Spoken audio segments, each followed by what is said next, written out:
Coordination chemistry का exercise question 9.3 दिया हुआ है।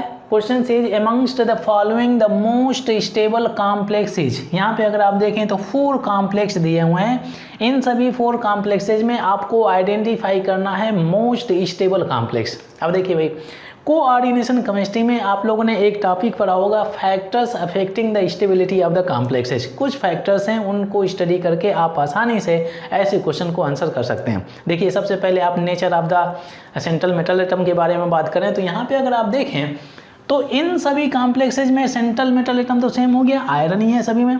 अगर सेम है तो कोई कंपैरिजन नहीं है, तो मतलब सेंट्रल मेटल एटम के साइज को या चार्ज को देख करके हाँ चार्ज के बारे में डिस्कस कर लेते हैं भाई।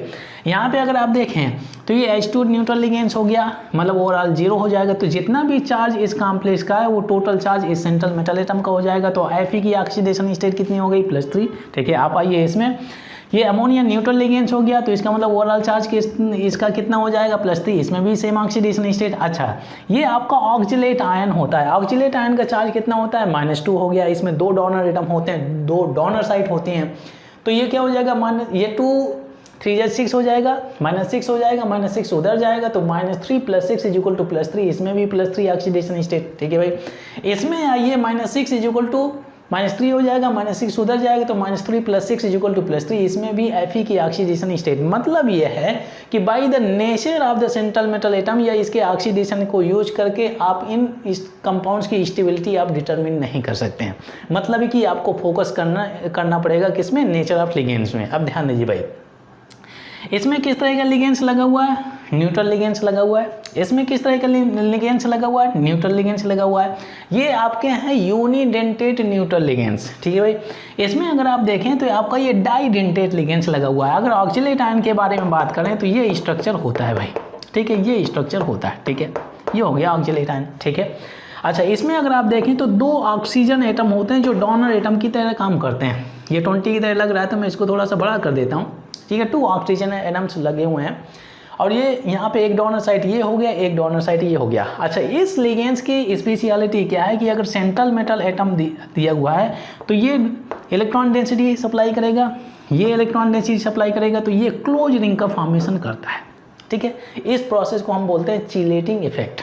ठीक है, जब क्लोज रिंग का फॉर्मेशन करेगा तो जो क्लोज रिंग का फॉर्मेशन लिगेंड्स करते हैं उन्हें क्या बोलते हैं, आप चिलेटिंग लिगेंड्स बोलते हैं, चिलेटिंग लिगेंड्स। और ऐसे कॉम्प्लेक्स की स्टेबिलिटी ज़्यादा होती है, ऐसे कॉम्प्लेक्सेस की स्टेबिलिटी ज़्यादा होती है। अच्छा, इसमें अगर आप देखें, यहाँ पे अगर आप देखें तो आपका यूनिडेंटेट नेगेटिव लिगेंड दिया हुआ है, यूनिडेंटेट नेगेटिव लिगेंड्स। तो इन सभी कॉम्प्लेक्सेज में अगर आप कंपेयर करें तो यही एक ऐसा कॉम्प्लेक्स है जिसमें से चिलेटिंग इफेक्ट एप्लीकेबल है। मतलब है कि इस कॉम्प्लेक्स की स्टेबिलिटी ज़्यादा हो रही है। ऐसा क्यों होता है भाई, अगर ध्यान दीजिए, अगर मैं ये कॉम्प्लेक्स ले लिया मैंने FeC2O4 और ये हो गया आपका 3, अब यहाँ पे क्या हो जाएगा भाई, 3-। अच्छा, एक इनमें से कोई एक कॉम्प्लेक्स ले लीजिए रैंडमली, ये Cl6 हो गया।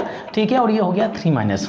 ठीक है, सेंट्रल मेटल एटम सेम हो गया, oxidation state of the CMa भी सेम हो गया। अब ध्यान दीजिए, अगर इसको स्टेबिलिटी की तरफ ले जाना है, खासतौर से वीक फील्ड लिगेंड्स लगा हुआ है, अगर वीक फील्ड लिगेंड्स लगा हुआ है तो इन कॉम्प्लेक्सेस को हाई स्पिन कॉम्प्लेक्स बोलते हैं, आउटर ऑर्बिटल कॉम्प्लेक्स बोलते हैं। एनर्जी ज़्यादा होती है, रिएक्टिविटी ज़्यादा होती है, स्टेबिलिटी कम हो जाती है। ये चीज़ आप लोगों ने सीखा होगा। अब देखिए भाई, यहाँ पे जो आपका ये आपका डाइडेंटेट लिगेंड्स लगा हुआ है, जब ये डाइडेंटेट लिगेंड्स आएगा इसके पास में इसकी स्टेबिलिटी को बढ़ाने के लिए, तो क्या होगा भाई, इन एटम्स को रिमूव करेगा और ये आकर के अटैच होगा। भाई जब इसको रिमूव करेगा तभी तो ये अटैच होगा ना भाई।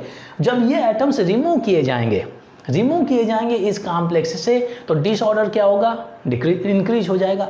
जब डिसऑर्डर इंक्रीज हो जाएगा, और जब कभी भी डिसऑर्डर किसी भी सिस्टम का इंक्रीज होता है, चले जाइए आप थर्मोडायनामिक्स में, तो जब कभी भी डिसऑर्डर किसी भी सिस्टम का इंक्रीज होता है तो उस सिस्टम की एंट्रोपी इंक्रीज हो जाती है। मतलब कि वो सिस्टम स्पॉन्टेनियस हो जाता है, मतलब है कि वो सिस्टम में स्टेबिलिटी ऑटोमेटिकली इंक्रीज होने लगती है। तो यही रीजन है कि अगर किसी भी कॉम्प्लेक्स में चिलेटिंग अगर लिगेंड्स प्रेजेंट है, वो लिगेंड्स जो आपका क्लोज रिंग का फॉर्मेशन करेगा, उस कॉम्प्लेक्स की स्टेबिलिटी ज़्यादा हो जाएगी। तो इस कॉम्प्लेक्स में जो आपका थर्ड ऑप्शन में दिया है, तो इसका मतलब है कि यहाँ पर चिलेटिंग लिगेंड्स प्रेजेंट है।